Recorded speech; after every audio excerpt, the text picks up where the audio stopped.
räägi siis, mis sinu jaoks aastat 2011 muusikas iseloomustab või mis sulle kõige rohkem on meelde jäänud? Ma ei oskagi nüüd niimoodi selles mõttes aastast 2011 muusikas enda jaoks rääkida, et ma hakkasin kohe mingid plaati või mingid lugusid välja tooma, aga tegelikult minu jaoks aasta 2011 selline iseloomustav asi selle aasta ja tegelikult ka paari eelmise aasta kohta on ikkagi olnud see, et muusikat on järjest rohkem ja rohkem ja rohkem ja ma tunnen nagu järjest rohkem ja rohkem, kuidas see muusika isegi võib-olla pressib ennast peale mingis mõttes, sest et seda tuleb igalt poolt hästi palju ja siis sellest on nagu kahju.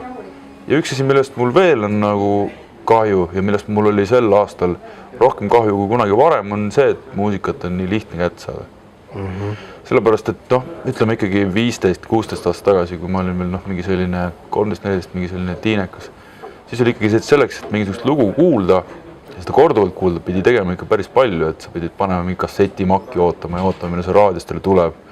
Või siis mina alasin Paides, pidi sõitma Kadaka turule ja investeerima raha mingisse Poola kasseti, kus lood olid võib-olla vales järjekorras või polnud üldse neid lugusid.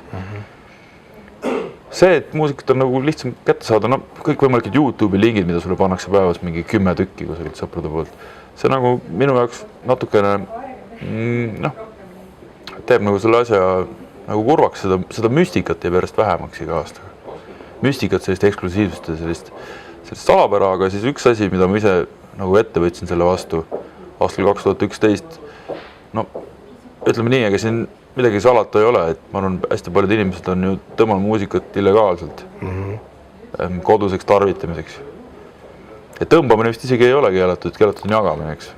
Kui siin ennast üritada välja vabanda, ma lõpetasin selle ära mingil hetkel. Ma hakkasin esimest korda sel aastal ikkagi muusikat ka siis netist ametlikud plaatid ostma mingil hetkel iTunesist, mul varem seda polnud isegi vist. Mul seda iTunesi poodi varem üldse töös ei olnud. Et selline kriminaalne areng on minu jaoks olnud sel aastal. Ja see nagu toimib ka.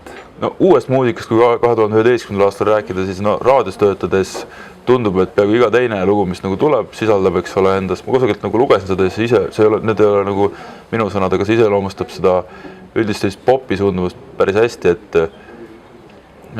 iga teine lugu on sellise 4/4 house beatiga, siis seal on niisugused reivi transi vahelised sündiakordid praeksumas ja ma ei kujuta ette, kas see on võib-olla juba 2010. aasta jutt, aga igal kolmandal lool on kusagil midagi David Guetta teinud. Ma arvan, et see on võib-olla 2011. aasta selline jälg aastakümnete pärast. Kui ma praegu sunnin sind võrdlema, siis kummast sa saad nagu paremad elamused, kas kontserdil käies või plaati kuulates? Ilmselt on ikkagi niimoodi, et selline hea kontsert nagu sõidutab rohkem katuse minema kui väga hea plaat, aga väga head plaadid on jälle, ma arvan ka just selle pärast nagu seda katuse sõitumist vähem teinud, just sama eksklusiivsuse pärast.